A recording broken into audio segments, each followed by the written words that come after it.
Hello everyone, I hope you are doing well. Today we'll talk about how to fix or how to solve the problem of clear data on Flow app. You will click on settings,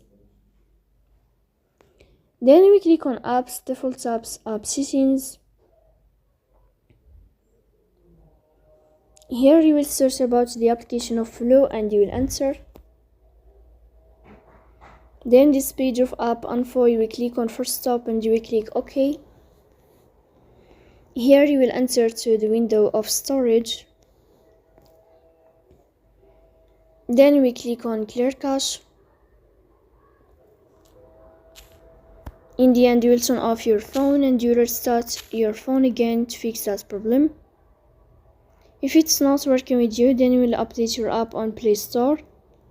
So that's all. Don't forget to support us by like and subscribe. See you next time and thank you for your watching.